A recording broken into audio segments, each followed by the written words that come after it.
Contract वाली बहू। नरेश की माँ अपने बेटे से मिलने दिल्ली आ रही है। इस बात का पता चलते ही नरेश के दिल में हलचल मच जाती है। नरेश अपनी माँ के स्वागत की तैयारी में लग जाता है। साथ ही उसे डर भी सताने लगता है कि उसकी माँ कहीं अपनी पुरानी जिद पर फिर से बैठ ना जाए। हे भगवान, इस बार बचा लो, अगले साल पक्का माँ की जिद पूरी कर दूंगा। तभी दरवाजे की घंटी बजती है। नरेश दरवाजा खोलता है तो सामने अपने मकान मालिक को देखकर हैरान हो जाता है, क्योंकि उनके साथ एक सुंदर सी लड़की भी थी। नमस्ते अंकल, कुछ काम था, मुझे बुला लेते। आपने क्यों कष्ट किया? अरे नहीं, इसमें कष्ट कैसा, मैं तो बस तुम्हें रीना से मिलवाने आया था। आज से रीना तुम्हारे साथ इसी फ्लैट में रहेगी। अंकल, कोई लड़का फ्लैटमेट नहीं है? एक अनजान लड़की के साथ रहना मेरे लिए थोड़ा अजीब होगा। देखो नरेश, मैं तुम्हें पहले भी बता चुका हूँ कि इस फ्लैट में तुम्हें किसी ना किसी के साथ एडजस्ट करना ही होगा, या फिर तुम अकेले पूरे फ्लैट का किराया दे दो, मैं किसी को नहीं रखूंगा। नरेश अपने मकान मालिक की बात सुन के रीना के साथ रहने के लिए तैयार हो जाता है, पर अंदर ही अंदर उसे ये बात खाने लगती है कि वो अपनी माँ को क्या जवाब देगा जब उसकी माँ रीना के बारे में उसे पूछेगी। दिन बीतने लगते हैं। नरेश और रीना अच्छे दोस्त भी बन जाते हैं, पर अभी भी नरेश अपनी प्रॉब्लम का सलूशन नहीं ढूंढ पाता। एक दिन नरेश बहुत परेशान सा बैठा होता है। तभी रीना उसे पूछती है, क्या हुआ नरेश, तुम काफी परेशान लग रहे हो, सब ठीक तो है ना? हाँ सब ठीक है, बस एक छोटी सी प्रॉब्लम है। वो एक्चुअली 2 दिन बाद मेरी माँ मुझसे मिलने आ रही है। अरे, तो इसमें प्रॉब्लम क्या है? ये तो खुशी की बात है। हाँ रीना, बट मेरी माँ एक जिद लेकर बैठ गई है कि मैं शादी कर लूं, पर मैं अभी इस चीज के लिए तैयार नहीं हूँ। ऊपर से जब वो तुम्हें देखेगी तो 100 सवाल करेगी, क्या जवाब दूंगा? अरे, इसमें कोई टेंशन वाली बात नहीं है। मेरे पास ना इस प्रॉब्लम का सलूशन है, जिससे ना तुम्हें शादी करनी पड़ेगी और ना ही तुम्हारी माँ मेरे बारे में कुछ पूछेंगी।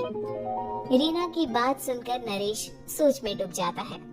वो सोचता है कि रीना खुले ख्यालों वाली लड़की है, कहीं माँ को सच बता ना दे। नरेश को सोच में डूबा देखकर रीना कहती है, अरे क्या हुआ, किस सोच में पड़ गए? डोंट वरी, जैसा तुम सोच रहे हो ना वैसे कुछ भी नहीं है। मेरे पास एक प्लान है। मैं कुछ समझ नहीं पा रहा हूँ, कैसा प्लान? मैं समझाती हूँ। हम ना एक कॉन्ट्रैक्ट मैरिज कर लेते हैं। फिलहाल मेरे पास जॉब नहीं है, तो तुम इस रूम का किराया दे देना जब तक तुम्हारी माँ यहाँ रहेंगी, सिर्फ तब तक।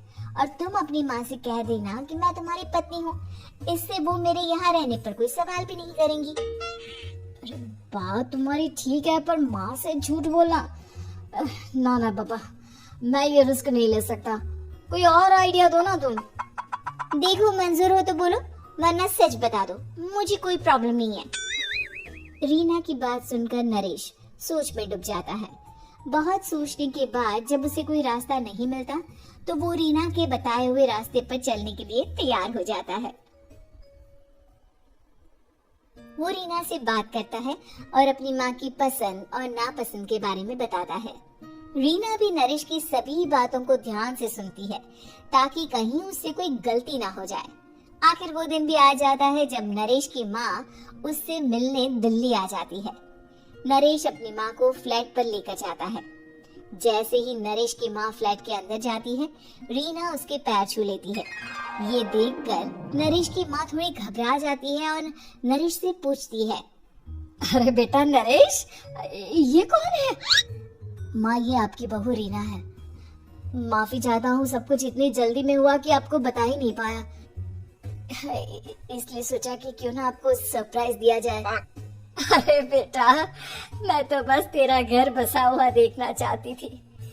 हाँ, बहुत अरमान थे अपनी इकलौते बेटी की शादी को लेकर, लेकिन कोई बात नहीं, शायद किस्मत को यही मंजूर होगा। ये कहते ही नरेश की माँ रीना को गले लगा लेती है। रीना बेटिया, मेरा बेटा ना थोड़ा नादान है, पर तुम काफी समझदार लगती हो, और मैं जानती हूँ कि तुम इसका बहुत अच्छे से ध्यान रखोगी। माँ आप चिंता मत कीजिए, मैं सब संभाल लूंगी। नरेश की माँ अपनी बहू और बेटे के साथ खुशी खुशी रहने लगती है। दिन बीतने लगते हैं। नरेश की माँ और रीना का रिश्ता बहुत मजबूत होता चला जाता है। वो दोनों सारा दिन एक साथ रहती और खूब बातें करती। इधर साथ रहते रहते नरेश और रीना भी एक दूसरे से प्यार करने लगते हैं। दोनों को इस बात का एहसास हो जाता है, फिर भी वो इस बात को छुपा कर ही रखते हैं।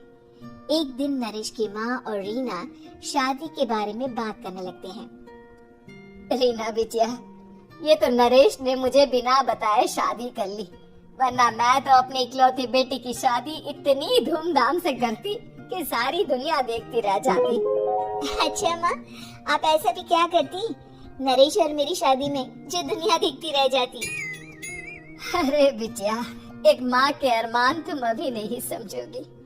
मैं तो अपनी बहू को एक रानी की तरह लेकर आती और शादी भी बिल्कुल शाही अंदाज में करती, पर मेरे तो सारे अरमान ऐसे ही रह गए। खैर, मुझे तो अपने बेटे और बहू की खुशी चाहिए बस। ये कहते हुए नरेश की माँ की आंखों में आंसू आ जाते हैं। रीना भी ये सुनकर ख्यालों में खो जाती है, क्योंकि वो भी मन ही मन खुद को नरेश की पत्नी और उसकी माँ की बहू मानने लगी थी। शाम को जब नरेश ऑफिस से घर आता है तो रीना खुद को रोक नहीं पाती और नरेश के सामने उसकी माँ को अपने और नरेश के रिश्ते का सारा सच बता देती है। रीना की बात सुनकर नरेश की माँ दोनों से बहुत नाराज हो जाती है और घर वापस जाने की बात करने लगती है। तुम दोनों ने मुझसे सच छुपाकर बहुत ठेस पहुंचाई है मुझे। अब तुम लोगों के साथ नहीं रहना चाहती मैं, कल ही वापस चली जाऊंगी अपने घर। माँ मुझे माफ कर दो, ये सब मैंने रीना के कहने पर ही किया है, वरना मैं भी आपको कभी ठेस पहुंचाने के बारे में सोच भी नहीं सकता। हाँ माँ, हमने ये सिर्फ आपका दिल रखने के लिए किया, प्लीज हम दोनों को माफ कर दीजिए। तुम दोनों ने मेरे अरमानों के साथ खिलवाड़ किया है और वैसे भी मुझे अपने बेटे के लिए एक अच्छी लड़की ढूंढनी है, इसलिए मेरा यहाँ से जाना ही बेहतर होगा। माँ की ये बात सुनकर रीना खुद को रोक नहीं पाती। माँ, क्या मैं आपके घर की बहू बनने लायक नहीं हूँ? रीना की बात सुनकर नरेश हैरान रह जाता है। नरेश की माँ भी कुछ समझ नहीं पाती। मैं कुछ समझी नहीं, आखिर तुम कहना क्या चाहती हो? माँ, मैं वो नरेश से बहुत प्यार करती हूँ और साथ ही साथ मैं आपको भी अपनी माँ मान बैठी हूँ। आज जब आपकी बातें सुनी तो खुद को रोक नहीं पाई, इसलिए सारा सच आपको बता दिया। रीना की बात सुनकर नरेश की माँ की आंखों में आंसू आ जाते हैं और वो अपने बेटे नरेश और रीना को गले लगा लेती है। मेरे घर की बहू तो सिर्फ रीना बिटिया ही बनेगी। मैं आज ही तुम दोनों की शादी की तारीख निकलवा दूंगी, बस एक बार तुम्हारे घर वाले मान जाए। उसी दिन रीना के माता पिता भी उनके फ्लैट पर आ जाते हैं। दोनों परिवार आपस में बैठकर बातें करते हैं और शादी के लिए राजी हो जाते हैं। रीना भी कॉन्ट्रैक्ट फाड़ देती है और कहती है, सही मायने में मैं अब बहू बनूंगी, अब तक तो सिर्फ कॉन्ट्रैक्ट वाली बहू थी।